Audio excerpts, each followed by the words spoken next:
Guwahati University.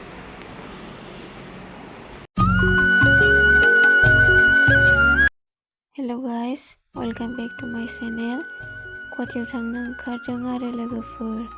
आं गुवाहाटियाव मानो थांनो नागिरदों नोंथांमोना भिडिअखौ जोबजासिम नायलांदो, होमबानो बुजिखागोन आं मानो थांनो नागिरदों। आसा खालामो नोंथांमोना आंनि भिडिअखौ जोबजासिम नायगोन होननानै लोगोफोर। थ' बिदिबा भिडिअखौ स्टार्ट खालामदोनि। स्टेशन मोनफैबाय आरो जों लोगोफोर, ओमफ्राय टिकेट दाननो नागिरदों। लाइनानो जा गोलावखा आरो हौवाफोरनि लाइना, बेखायनो ओमफ्राय आङो दानबाय आरो थाब जानायनि, लाइना गोलावथारना।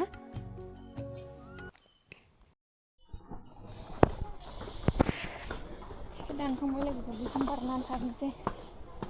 ट्रेन फैबा हास्लाबनाय नङा।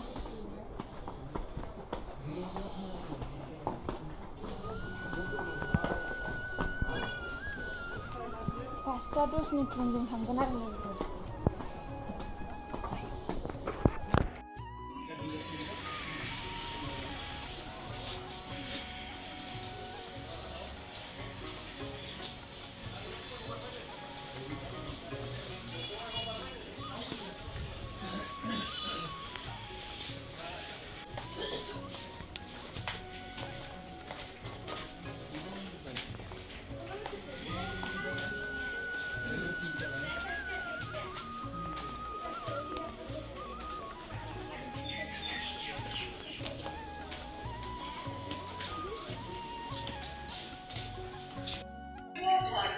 दाबो खोमसि स्राङानो जायाखै लोगोफोर, ट्रेन नेगासिनो फैथ'वाखै।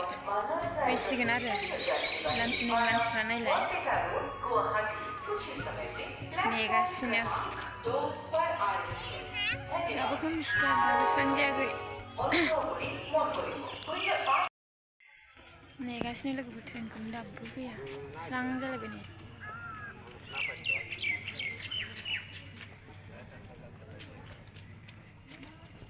स्रां जाजोबलायबाय, दाबो फैया।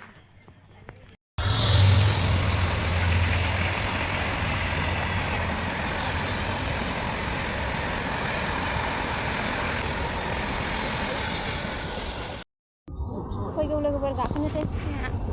फैगौ नै।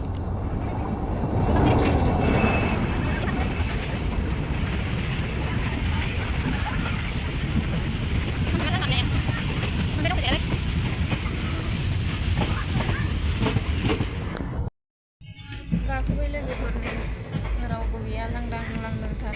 जिरायनो मोनबाय। थांनोसै। जों मोनहैनानै लोगो मोनफिनसिगोन लोगोफोर। खारबाय लोगोफोर, नै ट्रेना।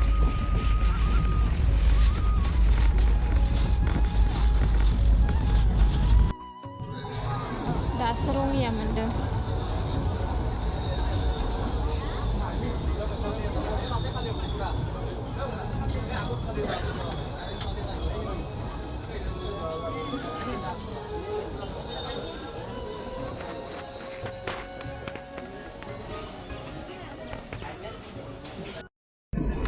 मानसियानो दाबो मोनहैया।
मोनफैबाय नै, ओंखारनानै थाबायगासिनो स्टेसन मोनफैनानै।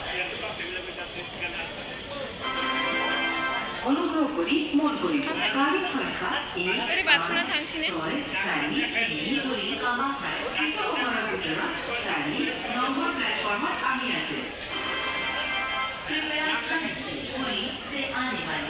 सालालै बोरैबा मोनजोब्बाय गारि गाखोनानै मानसिया।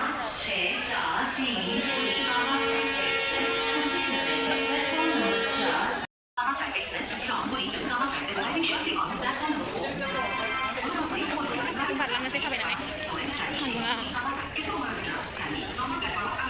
आथिंखौ बोरैबा मोनजोबबाय आं बुदुर बुदुरनो बारनोसै जों बारख'नो हाया हाया मोनोलाय बैयाव थाथ'नोसै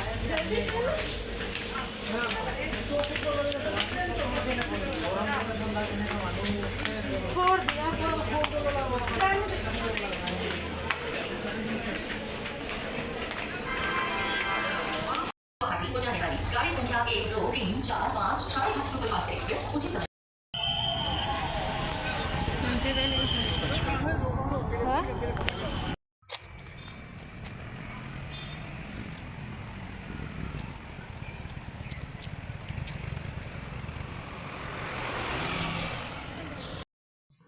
थाबायगासिनो लोगोफोर मोनफैबाय मेंबाय जानो थाबायनानै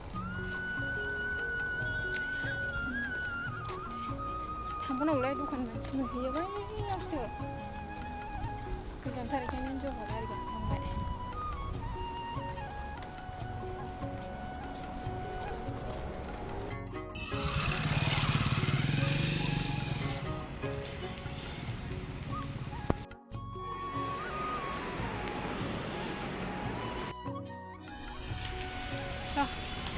बायगोनलै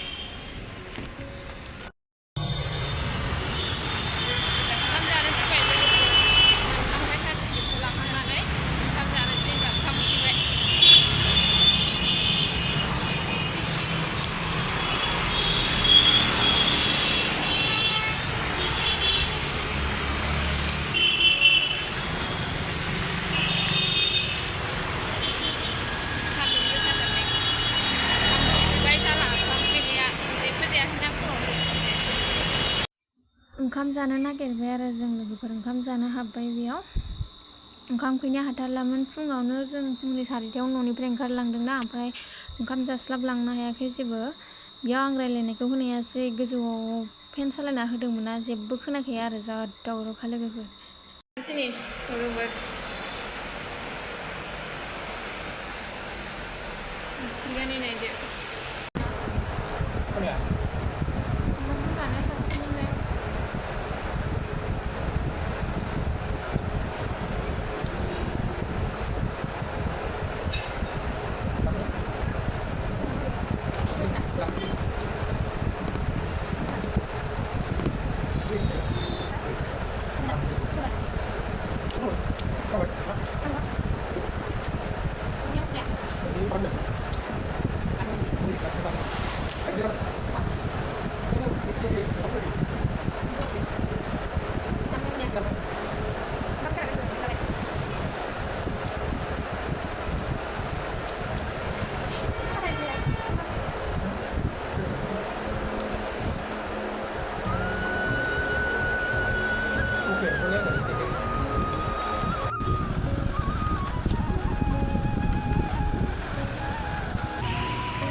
गोजानालाय ini एसे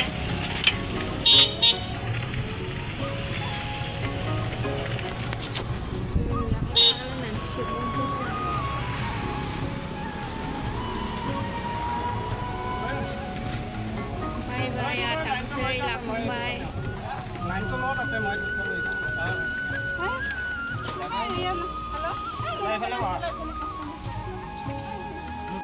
bye bye Guwahati University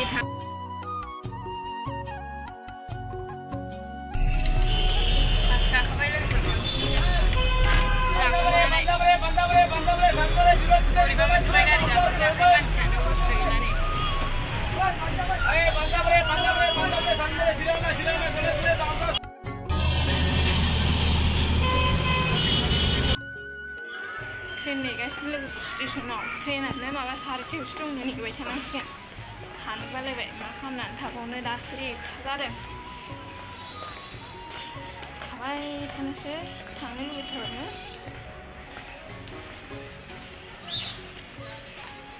ट्रेनानो late गोजा दिनै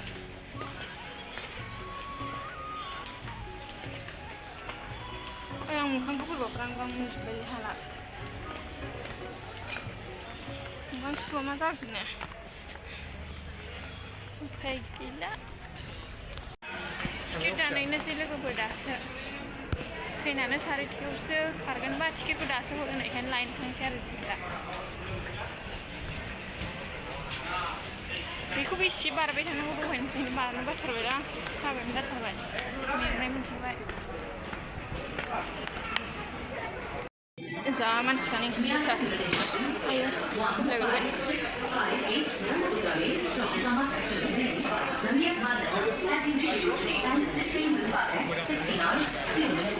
We wish you all a very happy, comfortable and safe journey.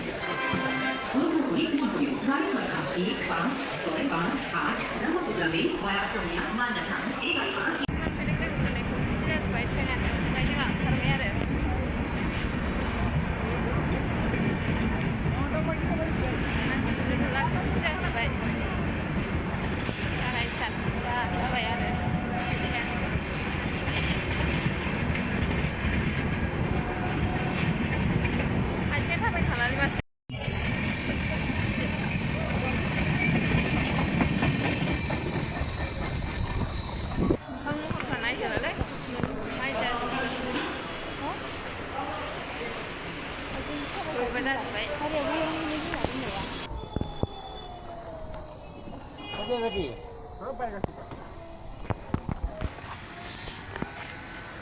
Garing lah, kadang-kadang garing.